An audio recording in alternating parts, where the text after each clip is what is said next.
ఒకసారి ఇలా ఊహించుకోండి. ఒక పెద్ద యజ్ఞం జరుగుతోంది. సరే. అక్కడ బలి ఇవ్వడానికి కొంతమంది ఒక మేకను లాక్కొస్తున్నారు. ఆ జంతువు ప్రాణభయంతో గిలగిలా కొట్టుకుంటూ మై మై మై అని గట్టిగా అరుస్తోంది. అవును, సాధారణంగా జరిగేదే. కాని ఇక్కడే ఒక ట్విస్ట్ ఉంది. హిందీ భాషలో మై అంటే నేను అని కదా అర్థం. ఎగ్జాక్ట్లీ, నాది లేదా నేను అనొస్తుంది. సో భయంతో వణికిపోతూ అలా అరుస్తున్న ఆ జంతువు నిజంగా ఒక మేక కాదు, అది మనలోని సూక్ష్మమైన అహంకారమని నేను చెప్తే మీరేమంటారు? వావ్, బేసిక్గా వినడానికి కొంచెం షాకింగ్గా ఉన్నా ఇది చాలా పవర్ఫుల్ పాయింట్ అండి. ఆధ్యాత్మిక మార్గంలో నడిచేవారి మానసిక స్థితిని ఇంతకంటే సూటిగా ఎవరూ చెప్పలేరు. కరెక్ట్. సో ఈరోజు మన లోతైన విశ్లేషణకు స్వాగతం. సాధారణంగా మనం ఆధ్యాత్మికత అంటే ఒక పెద్ద చెక్లిస్ట్ లాగా ఫీల్ అవుతాం కదా. ఉదయాన్నే లేవడం, ధ్యానం చేయడం, కొత్త నియమాలు పెట్టుకోవడం. అవును, మన రొటీన్కి ఏవో కొన్ని కొత్త పనులను యాడ్ చేసుకోవడం అనుకుంటాం. ఎగ్జాక్ట్లీ. కానీ ఈరోజు మనం చూడబోయే ఒక విశేషమైన మూలగ్రంథం పూర్తిగా ఒక భిన్నమైన విషయాన్ని మన ముందుకు తెస్తోంది. శివజయంతి సందర్భంగా ఇచ్చిన ఈ సందేశం ఏం చెప్తోందంటే, ఆధ్యాత్మికత అంటే పనులను జోడించడం కాదు, మనలోని పనికిరాని భారాన్ని తీసివేయడం. చాలా లాజికల్గా ఉంది. తీసివేయడం అనగానే సబ్ట్రాక్టింగ్ అనమాట. అవునండి. ఇక్కడ శివజయంతిని ఒక వజ్రతుల్యమైన జన్మదినంగా, అంటే ఒక మనిషి జీవితంలో వచ్చే అత్యంత విలువైన ఆధ్యాత్మిక మార్పుగా ఈ మూలం అభివర్ణిస్తోంది. మన మిషన్ కూడా ఈరోజు అదే, ఈ ఆలోచనా విధానంలో రావలసిన మార్పులను డీకోడ్ చేయడం. ఈ మూలంలోని ప్రధాన ఉద్దేశం కూడా ఖచ్చితంగా అదే. బేసిక్గా బాహ్యంగా మనం ఎన్ని ఆచారాలు పాటిస్తున్నామన్నది ముఖ్యం కాదు, లోపల మన మైండ్ సెట్ ఎలా మారుతోందన్నదే అసలు పాయింట్. నిజమే. చాలామంది తమ దినచర్యను మార్చుకుంటారుగాని మనస్తత్వాన్ని మార్చుకోరు, అంటే పాత అలవాట్లను వదిలేయరు. ఇక్కడే సాధకులు ఎక్కువగా పొరపాట్లు చేస్తుంటారు. సరే, లెట్స్ అన్పాక్ దిస్. మనం ఇందాక మాట్లాడుకున్న ఆ మేక కథ దగ్గరకే మళ్ళీ వద్దాం. ఈ మూలగ్రంథం భక్తి మార్గంలో బలి ఇచ్చే ఆచారాన్ని ఒక అద్భుతమైన రూపకంగా తీసుకుంది. ఎలాగో కొంచెం వివరిస్తారా? అంటే భక్తులు ఉపవాసాలు ఉంటారు, ఎంతో నిష్టగా ఆచారాలు పాటిస్తారు, కాని తమని తాము దైవానికి పూర్తిగా సమర్పించుకోలేరు. అందుకే తమకు బదులుగా ఒక జంతువును బలి ఇస్తారు. ఆ మేక భయంతో మై మై అని అరుస్తోంది. ఈ నేను, నాది అనే భావనే మన అహంకారమని ఈ మూలం చాలా డీప్గా విశ్లేషించింది. అవును, అద్భుతమైన అనాలజీ ఇది. భౌతికమైన వస్తువులను దేవుడికి సమర్పించడం చాలా తేలిక, అంటే డబ్బు, ఇల్లు లేదా ఇతర సంపదలు ఏవైనా సరే. ఇదంతా పైవాడి దయ అని మనం చాలా క్యాజువల్గా అనేస్తుంటాం గదా. ఎగ్జాక్ట్లీ. కాని ఆధ్యాత్మికంగా కొంచెం లోపలికి వెళ్లేసరికి ఈ నేను అనే భావన చాలా సూక్ష్మంగా మారిపోతోంది.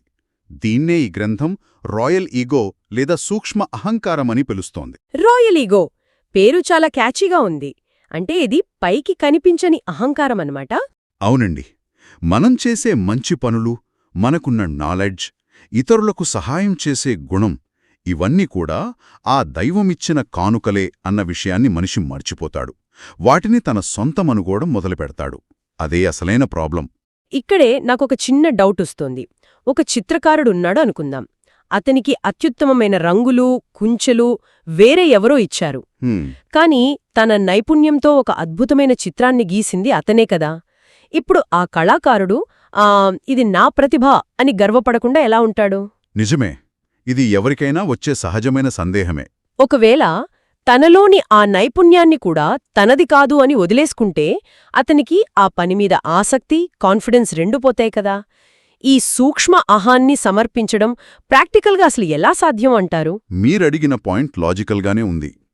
కాని ఇక్కడ సమర్పించడమంటే మన నైపుణ్యాన్ని వదిలేయడం కాదు, ఆ నైపుణ్యం పట్ల ఉన్న ఓనర్షిప్, అంటే నేనే దీనికి యజమానిని అనే ఆ ఫీలింగ్ని వదిలేయడం. ఓహో, అంటే నేను చేస్తున్నాను అనే ఫీలింగా? అవును. ఆ చిత్రకారుడి ఉదాహరణే తీసుకుందాం. ఆ నైపుణ్యం, ఆ ఆలోచనా శక్తి, ఆ వేళ్లు అద్భుతంగా పనిచేసే విధానం, ఇవన్నీ ఎక్కడ్నించొచ్చాయి? ఇవన్నీ ప్రకృతి లేదా దైవం అతనికిచ్చిన బహుమతులు మాత్రమే. కరెక్ట్. పుట్టుకతో వచ్చిన టాలెంట్ అంటాం కదా.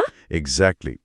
ఈ మూలం ఏం చెబుతోందంటే, నేను కేవలం ఒక ధర్మకర్తను, అంటే ఒక ట్రస్టీని మాత్రమే, నా ద్వారా ఈ మంచి పని జరుగుతోంది అనే భావనలోకి రావాలి. ఒక ట్రస్టీలాగా. ఇది చాలా మంచి ఆలోచన. అవును. ఎప్పుడైతే ఆ బాధ్యతను ఒక ట్రస్టీలాగా తీసుకుంటారో అప్పుడు మనిషిలో గర్వం ఉండదు.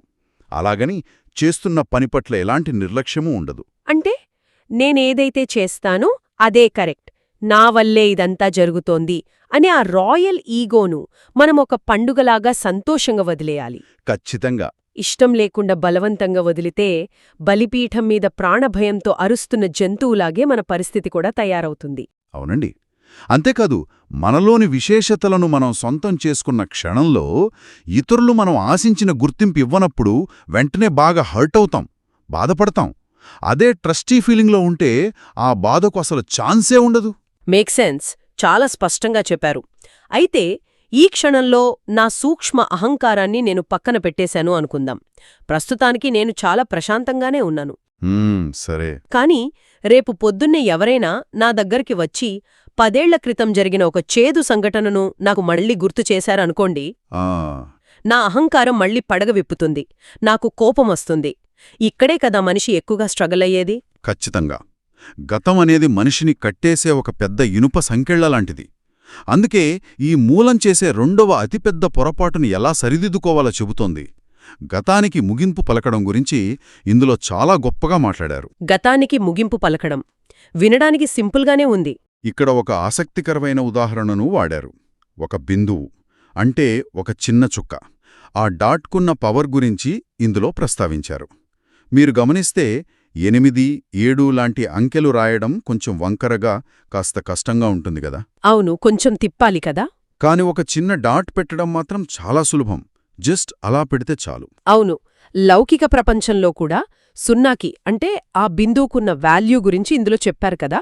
1 పక్కన ఒక బిందువు పెడితే 10 అవుతుంది, 2 పెడితే 100 అవుతుంది. ఎగ్జాక్ట్లీ. దాని వాల్యూ అలా పెరుగుతూనే వెళ్తుంది. ఇక్కడ ప్రధానంగా 3 బిందువుల గురించి ప్రస్తావించారని చదివాను. మొదటిది ఆత్మ అనేది ఒక బిందువు, రెండవది పరమాత్మ ఒక బిందువు, అవును, మరియు మూడవది సృష్టిలో జరిగిన ఈ డ్రామాకు పెట్టాల్సిన ఫుల్ స్టాప్. ఆ ఫుల్ స్టాప్ కూడా ఒక బిందువే. చాలా బాగా గుర్తుపెట్టుకున్నారు. ఈ 3 బిందువులే ఆధ్యాత్మిక స్వరాజ్యానికి పునాదులు అని ఈ గ్రంథం చెప్తోంది. వినడానికి చాలా బావుంది. కాని నన్ను నేను ఒక ప్రాక్టికల్ ప్రశ్న అడగనివ్వండి. ఎవరైనా నన్ను దారుణంగా మోసం చేసినప్పుడు, లేదా నా లైఫ్లో ఒక పెద్ద నష్టం జరిగినప్పుడు నా మెదడు వెంటనే ఒక ప్రశ్నార్థకం వేస్తుంది. ఎలాంటి ప్రశ్న? అంటే నాకే ఎందుకిలా జరిగింది, వాళ్ళెందుకు నాతో అలా దారుణంగా ప్రవర్తించారు అని మనసు తొలిచేస్తూ ఉంటుంది. సహజమే. ప్రతి మనిషి ఆలోచించే విధానమదే. ఈ గ్రంథంలో చెప్పినట్లు ప్రశ్నార్థకం వంకరగా ఉంటుంది, బిందువు సింపుల్గా ఉంటుంది. అది నిజమే.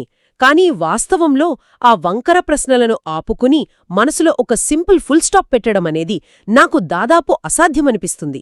దీనికి సైకలాజికల్గా ఏవైనా పరిష్కారం ఉందా? మీరడిగింది ప్రతి మనిషి నిత్యం ఎదుర్కొనే ఒక పెద్ద వాస్తవం. బేసిక్గా మన మెదడుకు విషయాలను విశ్లేషించడం ఇష్టం. అందుకే అది నిరంతరం ఆ వంకర ప్రశ్నలు వేస్తూనే ఉంటుంది. కరెక్ట్, అదే పెద్ద తలనొప్పి మనకు. కానీ ఆ ప్రశ్నలే మన వ్యర్థ సంకల్పాలకు, ఓవర్ థింకింగ్కి మెయిన్ రీజన్. ఈ మూలం దానికొక స్పష్టమైన మెకానిజంని సూచిస్తోంది. జరిగిపోయిన ప్రతి విషయాన్ని ఒక డ్రామాగా లేదా ఒక నాటకంగా చూడమని స్పష్టంగా చెప్తోంది. డ్రామాగా చూడటం వల్ల అసలు ఉపయోగమేమిటి? దానివల్ల బాధ ఎలా తగ్గుతుంది?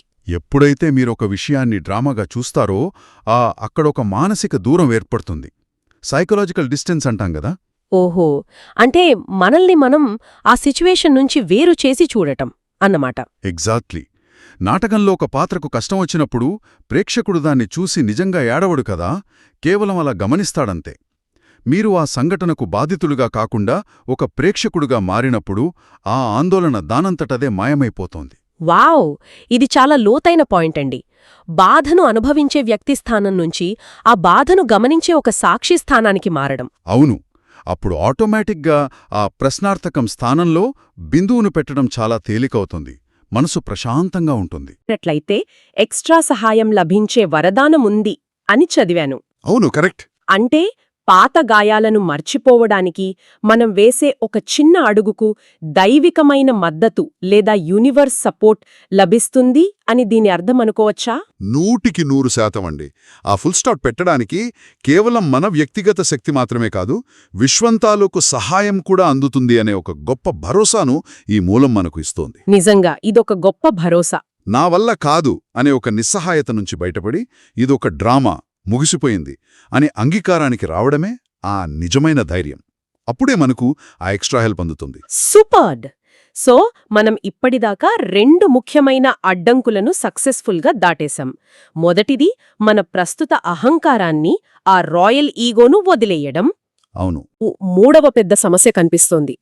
గతం లేదు, అహం లేదు. మరిప్పుడు ఈ క్షణంలో, ఈ సొసైటీలో నా బాధ్యతలతో నేను ఎలా వ్యవహరించాలి? చాలా ఇంపార్టెంట్ ప్రశ్న ఇది. వర్తమానంలో ఎలా జీవించాలి అనేది. చాలామంది సేవ చేయాలి, గొప్ప పనులు సాధించాలి అనే పేరుతో విపరీతమైన ఒత్తిడికి గురవుతారు. టూ సీరియస్ అయిపోతారు లైఫ్లో. ఇది కూడా ఒక పొరపాటే కదా? కరెక్ట్. బాధ్యతలనగానే మనుషులు ఆటోమేటిక్గా తమ నవ్వును పోగొట్టుకుంటారు. ఈ మూలం దీనికి విశ్వసేవాధారి అనే ఒక చక్కటి విరుగుడును మనకు సూచిస్తోంది. విశ్వసేవాధారి అంటే వరల్డ్ సర్వెంట్. అవునండి. ఇక్కడ మనం బ్రహ్మాబాబా అనే ఒక కీలకమైన వ్యక్తిత్వం గురించి ఖచ్చితంగా మాట్లాడుకోవాలి. ఆయన ఈ ఆధ్యాత్మిక తత్వశాస్త్రంలో ఆయన ఒక మూలస్తంభం లాంటివారు.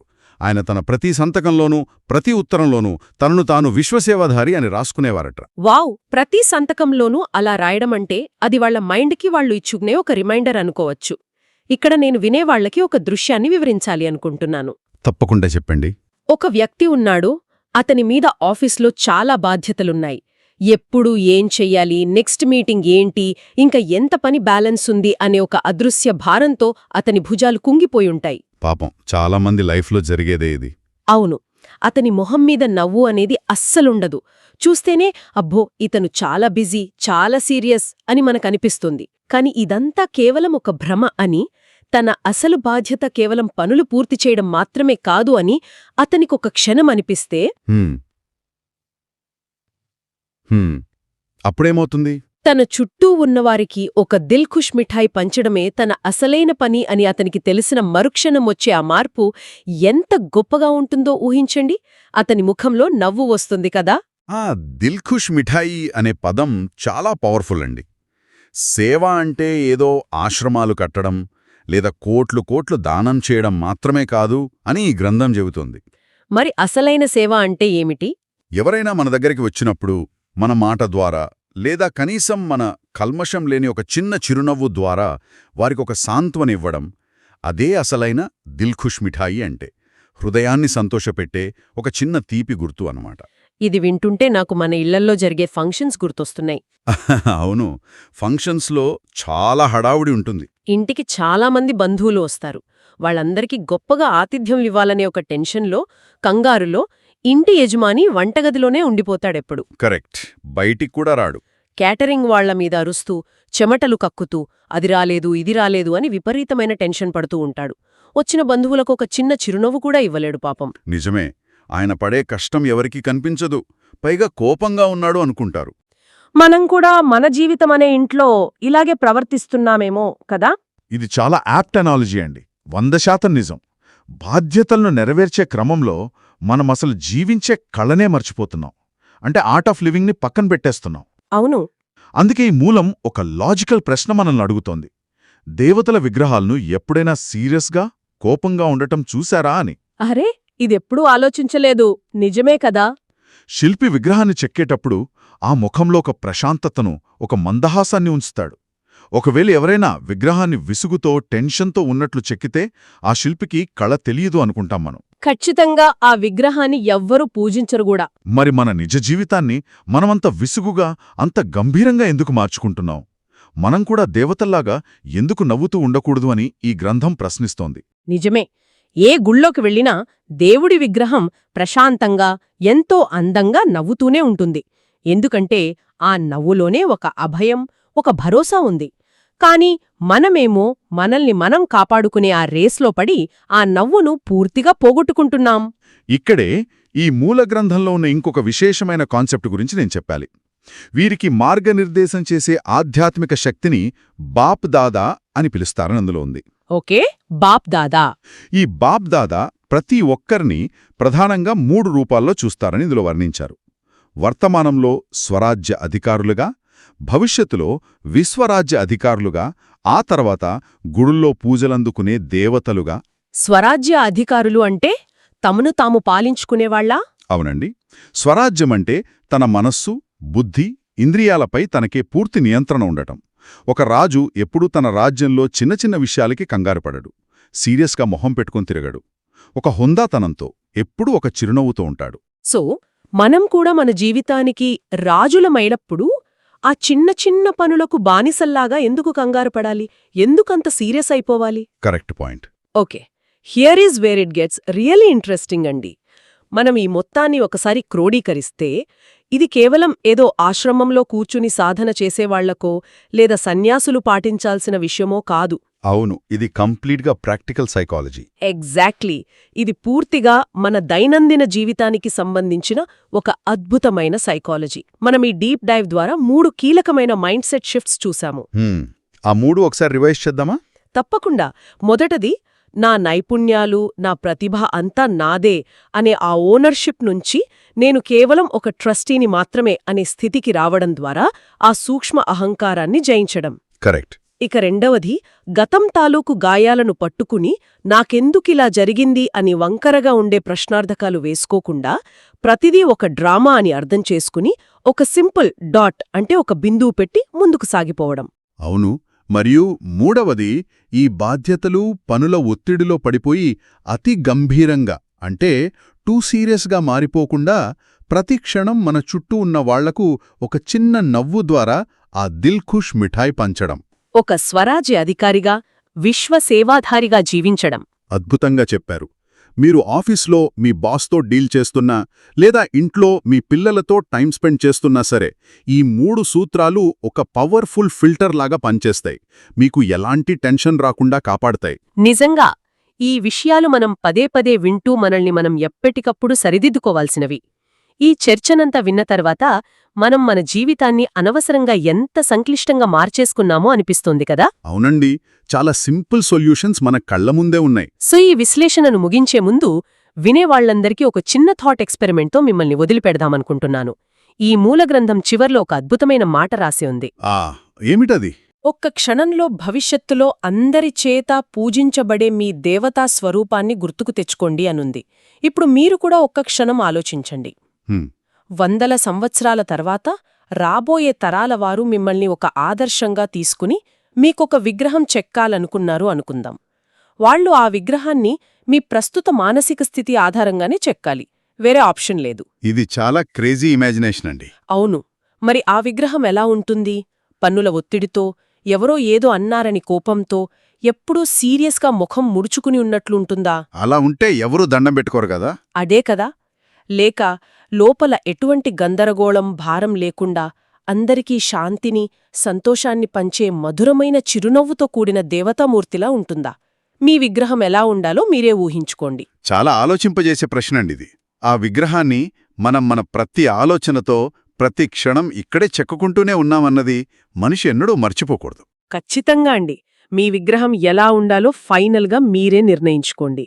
మరో ఆసక్తికరమైన అంశంతో ఇంకొక డీప్ డైవ్లో మళ్ళీ కలుద్దాం. అంతవరకు ఆ పాత గాయాలకు ఫుల్ స్టాప్ పెడుతూ చుట్టుపక్కల వాళ్ళకి మీ చిరునవ్వు అనే దిల్ ఖుష్ మిఠాయి పంచుతూ ఉండండి.